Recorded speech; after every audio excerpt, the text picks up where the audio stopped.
ముంబైలో ఒక విషాదం జరిగింది. అదేంటంటే బిర్యానీ, పుచ్చకాయ తిన్న తర్వాత ఒకే కుటుంబంలోని నలుగురు మృతి చెందారు. అసలు కారణం ఏమై ఉండొచ్చు? డాక్టర్ ఆశీష్ రెడ్డి గారు లైవ్ కాల్‌లో అందుబాటులో ఉన్నారు. ఆయన్ని అడిగి మరింత సమాచారం తెలుసుకుందాం. డాక్టర్ గారు నమస్తే అండి. నమస్కారం అండి. డాక్టర్ గారు ఇదేంటి అసలు? అంటే బిర్యానీ, పుచ్చకాయ అది కాంబినేషన్ ఏమన్నా వర్కౌట్ అవ్వలేదా? అట్లా తినకూడదా? లేకపోతే ఏదైనా ఫుడ్ పాయిజన్ అయిందా ఒకేసారి దాంట్లోనో, దీంట్లోనో? లేదంటే పుచ్చకాయలో ఏమన్నా ఈ మధ్యన మనం చూస్తున్నాము. చాలా రకరకాల ఇంజెక్షన్స్ అవి వాటిలో అవునవును. ఇష్టానికి పంపియటము, అవును. పండకుండానే అవును. పండేలాగా చేయటం ఇయన్నీ చూస్తున్నాం. దానివల్ల ఏమన్నా జరిగుండొచ్చా? కానీ బిర్యానీ తిన్న తర్వాత ఇది తింటే ఎందుకయింది అలాగా? కొంచెం కన్‌ఫ్యూజన్ ఉంది.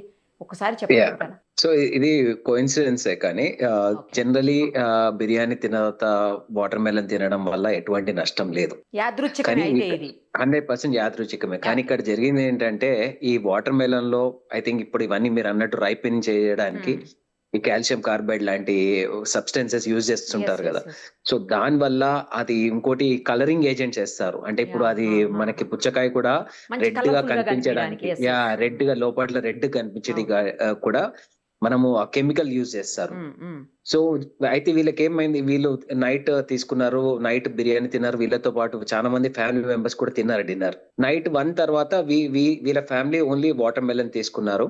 మార్నింగ్ 5, 6 కల్లా సివియర్ డీహైడ్రేషన్, మోషన్స్, వామిటింగ్స్‌తోని హాస్పిటల్ అడ్మిట్ అయ్యారు. హ్మ్. కానీ వచ్చిన 1, 2 అవర్స్‌లో వాళ్ళకి మనకి డాక్టర్స్ ఐడెంటిఫై చేసిందంటే ఫాస్ట్‌గా కిడ్నీ ఫెయిల్యూర్‌లో కూడా పోతుండే. జనరల్లీ ఫుడ్ పాయిజనింగ్ వల్ల కిడ్నీ ఫెయిల్యూర్ అంత ఈజీగా రాదు. ఓహ్!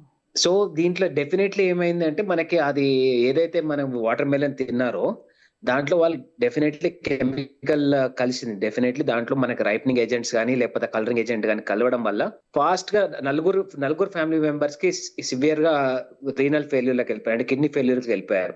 That is the reason for death. Infection వల్ల ఇంత ఫాస్ట్‌గా డెత్ అనేది జరగదు. ఎందుకంటే వాళ్ళని హాస్పిటల్ రీచ్ చేసింది కూడా 1, 2 అవర్స్‌లో ఆ సివియర్ డీహైడ్రేషన్ స్టార్ట్ చేసినంక కూడా 1 అవర్‌లో వాళ్ళు హాస్పిటల్‌లో ఉన్నారు. కానీ అంత top hospital Lilavati hospital yes. తీసుకుపోయినాక కూడా వాళ్ళు సర్వైవ్ కాలేదంటే ఇట్ కుడ్ బి ఆ కెమికల్ పాయిజనింగ్ వల్ల అయ్యుండొచ్చు. బట్ డెఫినైట్‌లీ ఇది ఫుడ్ పాయిజనింగ్ వల్ల అనేదైతే మనం డెఫినైట్‌లీ అనుకోనికి లేదు. అంటే డాక్టర్ గారు జనరల్‌గా డయేరియా అనేది ఇప్పుడు ఫుడ్ పాయిజన్ యాహ్! అయినప్పుడు డయేరియా వెరీ, స్టార్ట్ వెరీ అవుతది కామన్. ఫస్ట్. Very common. ఆ! Very very common. కామన్ అది. ఆ డయేరియా యాహ్! వచ్చిన తర్వాత కూడా కొంచెం టైం ఉంటుంది. మరి ఇంత స్పీడ్‌గా ఎలా చనిపోతారు అనేది నాకు అర్థం అదే. కావట్లేదు. సో, ఇదే చెప్తున్నా. వీళ్ళు చనిపోయింది డయేరియా వల్ల కాదు.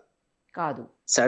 సడెన్‌గా వాళ్ళకి రీనల్ ఫెయిల్యూర్, కిడ్నీ ఫెయిల్యూర్ అయిందంటే ఏదో టాక్సిక్ సబ్స్టెన్స్ వీళ్ళు తీసుకున్నారు. టాక్సిక్ సబ్స్టెన్స్ ఇప్పుడు ఎట్లొచ్చింది? ఇప్పుడు బిర్యానీ వల్లైతే కాదు. ఎందుకంటే బిర్యానీ వాళ్ళ ఫ్యామిలీలో వేరే అందరూ మెంబర్స్ తిన్నారు. కూడా ఇంకా చాలా తీసుకున్నారు. మంది తిన్నారు. యాహ్! వాళ్ళకేం గాలేదు. యాహ్! So, yes. వాళ్ళకేం కాలే. హ్మ్. సో, డెఫినైట్‌లీ ఇది వాటర్ మెలన్ వల్ల వచ్చుంటది. సో, వాటర్ మెలన్‌ని వాళ్ళు కెమికల్ అనాలిసిస్‌కి తీసుకెళ్లారు ఆల్రెడీ. అది ఇంకా ఇన్వెస్టిగేషన్ జరుగుతుంది. బట్ డెఫినైట్‌లీ అండ్ 100% నాకనిపించేది ఏందంటే ఇట్ కుడ్ నాట్ బి మీరన్నట్టు డీహైడ్రేషన్ వల్ల ఏ మనిషి అంత ఆ! ఫాస్ట్‌గా చావరు. అది ఒక్క పర్సన్ చనిపోతే జనరల్లీ ఎక్స్‌పెక్ట్ చేయొచ్చు. కానీ మొత్తం ఫ్యామిలీ చనిపోయారు కాబట్టి it could be 100% case of chemical poisoning. Food poisoning అంటే కెమికల్ పాయిజనింగ్. సో, కెమికల్ పాయిజనింగ్స్‌లో కామనెస్ట్ ఏముంటాయి? ఇప్పుడు వాటర్ మెలన్‌కి యూజ్ చేసేది కాల్షియం కార్బైడ్ యూజ్ చేస్తారు. రైపెన్ చేయడానికి. అంటే ఇప్పుడు ఒక ఆహ్, ఫ్రెష్ ఫ్రెష్ వాటర్ మెలన్‌ని రైప్ చేయడానికి మనము ఏదైతే కాల్షియం కార్బైడ్ ఆ పౌడర్ యూజ్ చేస్తారో అది డైరెక్ట్ దాని లోపట్లకనే వెళ్ళుండొచ్చు. రెండోది ఆ కలరింగ్ ఏజెంట్ వల్ల కూడా వీళ్ళు ప్రమాదం గురై ఉండొచ్చు డెఫినైట్‌లీ. డాక్టర్ గారు నాకు ఇంకో డౌట్ ఏంటంటే, ఇప్పుడు మీరు కిడ్నీ ఫెయిల్యూర్ వల్ల చనిపోయారంటున్నారు. అవును. కిడ్నీ అవును. ఫెయిల్యూర్ కూడా అంత ఇమ్మీడియేట్‌గా జరుగుతదా? కిడ్నీ ఫెయిల్ అయిన తర్వాత కొంత టైం ఏమన్నా ఉంటుందేమో కదా! మరి ఇంత ఆహా! ఇమ్మీడియేట్‌గా జరుగుతదా? డెఫినైట్‌లీ ఒక్కో ఈవెంట్ అంటే ఇప్పుడు ఏమైతుందంటే ఒక్క ఆర్గన్ ఇంకో ఆర్గన్ ఎఫెక్ట్ చేస్తది. ఫాస్ట్‌గా they will go into mods అంటాం. అంటే మల్టీ ఆర్గన్ ఫెయిల్యూర్ కిందకెళ్ళిపోతారు వాళ్ళు. ఓకే. సో, మల్టీ ఆర్గన్ ఫెయిల్యూర్‌లోకి పోతారు కాబట్టి ఫస్ట్ పోయింది కిడ్నీస్. ఓహ్! కిడ్నీస్ ఒక్కసారి పోయిన తర్వాత అట్లా మల్టీ ఆర్గన్‌లకి ఎళ్ళిపోయారు. మల్టీ ఆర్గాన్ సో, ఫెయిల్యూర్‌కెళ్ళిపోయింది. మల్టీ ఆర్గన్ ఫెయిల్యూర్‌లో పోయారు. బై ఈవెనింగ్ పాపం 4 ఫ్యామిలీ అవును. మెంబర్స్ అవును. దే అవును. అవును. సక్కమ్ టు డెత్. యాహ్! అవును. అవును. కేవలం అందులో వాడిన ఏదో విషం కెమికల్స్ అయ్యుండాలి. వల్లే. ఇక విషమనే అనాలి. 100%. మరి ఇక వేరే ఏమంటాము 100%. దీన్ని? 100%. సో, కెమికల్ గూడా డెఫినైట్‌లీ కాదు. మనం ఎటువంటి ఫ్రూట్స్ తీసుకున్నా, ఎటువంటి ఏది తీసుకున్నా ఇప్పుడన్నీ అడల్టరేషన్ ఉంటున్నాయి కాబట్టి చాలా యెస్. కేర్‌ఫుల్‌గా సెలెక్ట్ చేసుకోవడము, లేకపోతే దాన్ని కట్ చేసిన తర్వాత ప్రాపర్‌గా దాన్ని వాష్ చేయడము. డెఫినెట్లీ చేయాలి. ఏదైనా మనకి ఏ ఫ్రూట్ అయినా గాని కట్ చేసినాక డెఫినెట్లీ వాష్ చేసుకోవడం 100% సేఫ్ అనిపిస్తుంది. నార్మల్‌గా ఏం జెప్తారంటే ఫ్రూట్‌ని మామూలుగానే ఒక వాష్ చేసుకోండి, క్లీన్ జేసుకోండి. కట్ చేసిన తర్వాత జేస్తే దాంట్లో వైటమిన్స్, మినరల్స్ అన్నీ బయటికి పోతాయి. ఏముండదు. అలాగా వాష్ కానీ చేయమాకండి. ముందుగానే వాష్ చేసుకోండి అని జెప్తారు. కానీ ఇప్పుడు అది సాగు మీదకొస్తుంది కెమికల్స్ తోని ఇంకా ఇట్లా ప్రాబ్లమ్స్ వస్తున్నాయి కాబట్టి I think it's better to wash it properly. కానీ ఇక్కడ ఇంకో డౌట్ డాక్టర్ గారు. అంటే సార్ మీకు మేడం హాస్యాస్పదంగా చెప్పండి. అనిపించొచ్చేమో గానీ ఎందుకంటే పుచ్చకాయని కట్ జేసిన తర్వాత ఎట్లా ఆ! క్లీన్ జేస్తాం డాక్టర్ గారు? బట్ అది కాదు. ఇప్పుడు చూడండి మేడం. అంటే బేసిక్‌లీ వాళ్ళు అసలు ఎటువంటి గవర్నమెంట్ రూల్స్ ప్రకారం ఎటువంటి రైపెనింగ్ ఏజెంట్స్ యూజ్ చేయొద్దు. చేయొద్దు. అవును. కలరింగ్ ఏజెంట్స్ యూజ్ చేయొద్దు. కరెక్ట్. ఇప్పుడు ఇదంతా అడల్టరేషన్ అయితున్నంక అంటే పేషెంట్స్‌కి అంటే ఇప్పుడు ఎవరైనా గాని ఇప్పుడు మీరైనా తీసుకోవచ్చు, నేనైనా తీసుకోవచ్చు. ఏది కరెక్టో, ఏది రాంగో తెలియట్లేదు. తెలీదు. సీ అసలు సో అంటే పుచ్చకాయలకైతే ఇంజెక్షన్సే వేస్తున్నారు డాక్టర్ గారు. డైరెక్ట్ ఇప్పుడు ఇంజెక్షన్స్ వేస్తారు లోపల. తెలియని కూడా తెలీదసలు. దట్స్ వాట్ ఇప్పుడు జరిగింది అదే. ఈ ఆ! ఫ్యామిలీలో జరిగింది అదే. సో మనం ఎట్లాంటివి తీసుకుంటున్నామో ఫ్రూట్స్ డెఫినెట్‌లీ సమ్మర్‌లో ది బెస్ట్ అవైలబుల్ థింగ్ మనకి water melon highest water content ఉంటుంది. అవును. అవును. చాలా సేఫెస్ట్ అనుకుంటాము. కానీ ఇట్లాంటి అడల్టరేషన్స్ వల్ల అన్నెసెసరీగా ప్రాణాలు పోతున్నాయి. వాళ్ళకేమో ప్రాఫిట్స్ గురించి ఆలోచిస్తున్నారు. నార్మల్‌గా దాన్ని ఫాస్ట్‌గా గ్రో చేద్దాం అనుకుంటున్నారు. బట్ ఈ మనుషుల ప్రాణాలు పోతున్నాయి కాబట్టి డెఫినెట్‌లీ గవర్నమెంట్ చాలా స్ట్రిక్ట్ యాక్షన్ తీసుకోవాలి. అస్సలు ఇట్లాంటి కెమికల్స్ అవైలబిలిటీగా ఉండనీయకుండా చేయాలి. గతంలో ఒకటి విన్నాను డాక్టర్ గారు. ఏంటంటే ఇప్పుడు బిర్యానీ తిన్నప్పుడు ఇప్పుడు హైడ్రేటెడ్ డ్రింక్స్ ఉంటాయి గదా! Soft drinks. అవును. నేను అవును. నేమ్ చేయడానికి అవును. లేదవి. నేమ్ జేయలేం గదా! అవును. అవును. అవును. అలాంటి డ్రింక్స్ తీసుకుంటే సాఫ్ట్ డ్రింక్స్ చాలా మందికి అలవాటుంటది. బిర్యానీతో పాటు సాఫ్ట్ డ్రింక్ అవును. తీసుకుంటుంటారు. అవును. అవును. అలా వెరీ కామన్. తీసుకున్నప్పుడు కూడా చాలా సార్లు డయేరియా రావటము, ఫుడ్ పాయిజన్ అవ్వడము ఇలాంటియన్నీ గూడా మనం చూసాం. యాహ్! ఎందుకు యాహ్! బిర్యానీ తీసుకున్నప్పుడే ఇది తీసుకుంటే ఎందుకవుతుందంటే, అందులో వాడే కెమికల్స్‌కి బిర్యానీలో ఉండే ఆ నో. మెటీరియల్‌కి అసలు అంటే జనరల్ ఇంటరాక్షన్ ఉండదండి. ఎందుకంటే మనం జనరల్లీ బిర్యానీ అంటే నార్మల్‌గా మనం ఇంట్లో చేసుకున్నదే, హోటల్‌లో చేసుకున్నదే పెద్దగా దీంట్లో ఎక్కడ కెమికల్స్ యూసేజ్ ఏమి ఉండదు. అన్లెస్ అందులో కలరింగ్ ఏజెంట్స్ తప్ప.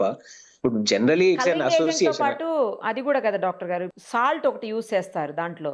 టేస్టింగ్ సాల్ట్ హుహు. లాంటివి ఏవో యూజ్ ఆహా! చేస్తారు. అవి గూడా సో వద్దు అని అంటున్నారు అట్లాంటి కదా! అట్లాంటి అడల్టరేషన్స్ ఉంటే తప్ప జనరల్లీ చా చా చాలా మంది ఏమైతది మన బిర్యానీ హోటల్‌కెళ్ళి తెచ్చుకునే వారికి అది వేడి ఉండకపోవచ్చు. యాహ్! అది స్పాయిల్ అయిపోవచ్చు. లేకపోతే ఇప్పుడు సమ్మర్స్‌లో చాలా ఈజీగా ఫుడ్ స్పాయిల్ అయిపోయే ఛాన్సెస్ ఉంటాయి. కరెక్ట్. కరెక్ట్. సో అట్లాంటి దాంట్లో మనం డయేరియా వెరీ కామన్‌గా చూస్తుంటాము. కానీ లక్కీగా ఇప్పుడు మన బిర్యానీతో గాని ఇప్పుడు బిర్యానీ లంచ్‌కి తీసుకొని ఈవినింగ్ స్నాక్ లాగా వాటర్ మెలన్ తీసుకుంటే నిజంగా ఎటువంటి ఇంటరాక్షన్ లేదు. అంటే సైంటిఫిక్‌గా కూడా చానా దాంట్లో కూడా నేను చూసాను ఇందాక కూడా I have read about it. ఎక్కడ కూడా అఫీషియల్‌గా ఎక్కడ దీని గురించి ఇంటరాక్షన్స్ లేవు. చాలా సేఫ్‌గానే ఉంది. బట్ ఇక్కడ డెఫినైట్‌లీ జరిగింటే ఈ ఫుడ్ ఇంటరాక్షన్ వల్ల కాకపోయుండొచ్చు. Only because of the okay. Chemical poisoning. Okay. Yeah! That could be a major reason. కానీ బిర్యానీతో పాటు ఎందుకు సాఫ్ట్ డ్రింక్స్ కూడా తీసుకోవద్దని జెప్తారా? 2 కాంబినేషన్ కరెక్ట్ కాదని ఎందుకు చెప్తారు? ఏరేటెడ్ డ్రింక్స్ కదండీ. At the end of the day అవి హై కార్బోనేటెడ్ డ్రింక్స్. ఈ కార్బోనేటెడ్ డ్రింక్స్‌లా ఏముండదు. జస్ట్ అన్నెసెసరీ ఫిజ్ తప్ప ఏముండదు. ఒట్టి మనకు అది తీసుకున్నామా హ్యాపీనెస్ కానీ ఓన్లీ ఫిజ్డ్ షుగర్ డ్రింక్ లాంటిదే. సో దీనివల్ల ఓన్లీ థింగ్ ఏందంటే టైమింగ్స్ అండి. బేసిక్‌లీ ఇది తీసుకొని మనం బిర్యానీ చేసినా వాడెప్పుడో పొద్దున చేసుంటారు. మనకు వాడు రీహీట్ చేసే ఇస్తుంటారు వాళ్ళు. జనరల్లీ అవును. హండీస్ అన్ని మార్నింగ్ తయారు చేస్తారు. కరెక్ట్. ఈ హండీ ఈవినింగ్ వరకు అదే రన్ అయితుంటది. సో దాన్ని సరిగ్గా మెయింటెనెన్స్ అవన్నీ దాని వల్లనే అయితుండొచ్చు గానీ, బట్ యాస్ సచ్ ఇవి 2 డైరెక్ట్‌గా తీసుకోవడం వల్ల అయితే I don't think it's a correct point అని నేను అనుకుంటున్నాను. Right sir. Thank you. Thank you so much. Right. Right.